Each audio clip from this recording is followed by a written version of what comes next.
Hello, today is April 15th, 2022. My name is Nonye Okafor. I'm an NYU Master of Public Health student in the Global Environmental Health course. Today I will be presenting on the most infamous toxic air pollution event in U.S. history, otherwise known as the deadly smog disaster of 1948, which took place in Donora, Pennsylvania.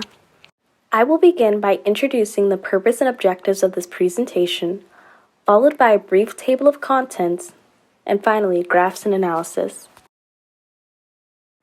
The purpose of this presentation is to evaluate the 1948 Donora smog disaster to better understand how it occurred, why it occurred, and what lessons could be learned from its impact.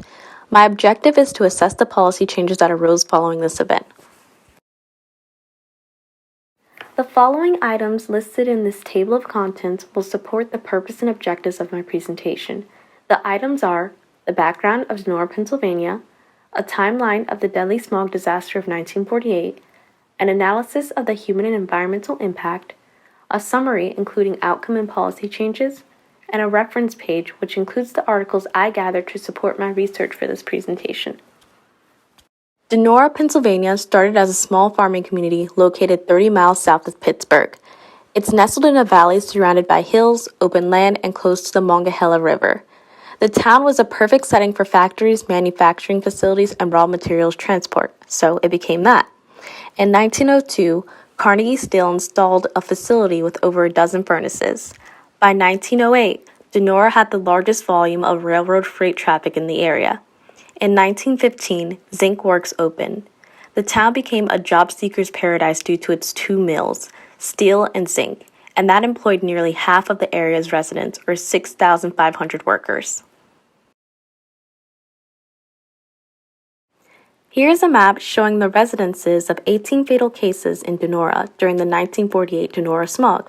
As you can see, the steel plant area, wire plant area, and zinc plant area are at the epicenter of these deaths. Here's a timeline outlining the 5-day disaster that occurred in October of 1948. On October 27, 1948, an unusually thick, opaque smog began to settle over the town of Donora, Pennsylvania, following inclement weather earlier. As residents of the town that relied on two major industrial plants for their livelihood, the citizens of Donora were no strangers to heavy pollution from the American Steel and Wire Plant, as well as the Donora Zinc Works facility. At the time, smoke in the air was considered to be a sign of progress and prosperity, whereas clear skies meant economic depression and unemployment. So it was of no surprise that on October 28th, despite smog conditions not improving from the day prior, residents continued on with their normal daily activities. Although many had no symptoms, some did. On October 29th, the annual Halloween parade was held. Later that night is when residents began experiencing mild to moderate symptoms. On October 30th at 2 a.m., the first death occurred. The high school football team played despite poor conditions. Symptoms began to worsen for many residents throughout the day. Hospitals became flooded, residents attempted to evacuate the town to no success, and the death toll increased to 17. On October 31st, Zinc Works shut down its facility. Shortly after, rain fell on the town of Donora and the pollutants were dispersed, lifting the fog. By that time, 20 people had already perished and thousands were ill. Moving into the analysis portion of this presentation, I've provided a line graph which shows the Donora death toll over 20 days. The solid line represents the actual number of deaths that occurred during the 5-day Donora smog disaster and the 15 days that followed. Notably, on day 4, there was an increased number of deaths, followed by a steep decline on day 5. As you remember from the previous slide, day 5, or October 31st, is when Zinc Works halted its operations and smog was lifted. From day 5 to day 20, air quality conditions significantly improved, and this was reflected in the decline and plateauing of deaths. I've also provided a comparison of simulated deaths that would have occurred if Zinc Works didn't halt its operations on day 5, lifting the smog. So let's say that Zinc Works continued its operations past day 5. It could be assumed that the death toll would have been in the hundreds, possibly due to the chronic exposure of residents to the smog. Here's an analysis of Donora smog's health impact on residents. 4,470 residents reported mild to moderate symptoms such as trouble breathing and respiratory distress. 1,440 residents were diagnosed with serious illness. There were 20 deaths that occurred, mostly in those who were elderly or those 50 and above with pre-existing conditions such as heart problems, asthma, and diabetes. Here is an analysis of the death toll breakdown by age. The largest number of deaths that occurred during the Donora disaster were 10 deaths, which occurred in those between the ages of 50 to 65, followed closely by 8 deaths that occurred in those between the ages of 66 to 75, and 2 deaths occurred in those between the ages of 76 to 85. As you can see, there were no deaths reported below the age of 50. This indicates that those above the age of 50 were most impacted by the Donora smog's health effects. It's important to note that humans were not the only living things negatively affected by the Donora smog event. Livestock and plants were also harmed, as well as the environment. We know now that smog is caused by a combination of chemicals and a temperature inversion reacting to form a vacuum in which air is trapped close to the ground and smog covers an area.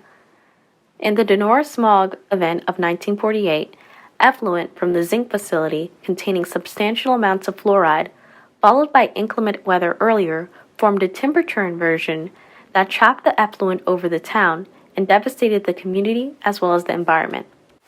This figure shows the health effects of Donora smog on the surrounding plants, animals, and environment of the town of Donora, Pennsylvania. Prior to the Donora smog disaster of 1948, temperature changes and smog episodes were common due to the pollution from the zinc facility and steel mills as well as coal transportation. The slopes of hills bordering the town were becoming barren due to soil erosion. During the event, plants and crops were smothered due to smog and their growth inhibited due to limited sun. After the event, temperature fluctuations were further induced due to the resuming of the zinc works operation on November 1st. Death and loss of crops, fruit orchards, livestock, and topsoils, as well as the destruction of fences and houses due to effluent and smog, were present prior to the event, during the event, and after the event. Contaminated air, water, and soil due to chemicals and particles trapped in the air were present during and immediately after the event. During World War I, the town of Donora became well known as a heavy industrial powerhouse due to its zinc plant, steel mills, and coal-burning trains. Shortly after is when environmental issues began to arise leading up to the deadly event. The purpose of this presentation is to evaluate the 1948 Donora smog disaster in order to better understand how it occurred, why it occurred, and what lessons could be learned from its impact. In 1948, disaster struck the bustling town of Donora, Pennsylvania, resulting in the death of residents, animals, and crops. How did this event occur?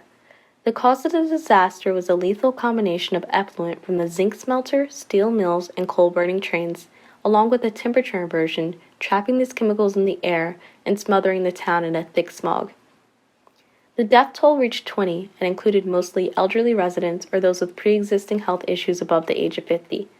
Nearly 6,500 residents were impacted, many diagnosed with serious illness and others with mild to moderate symptoms during this 5-day event.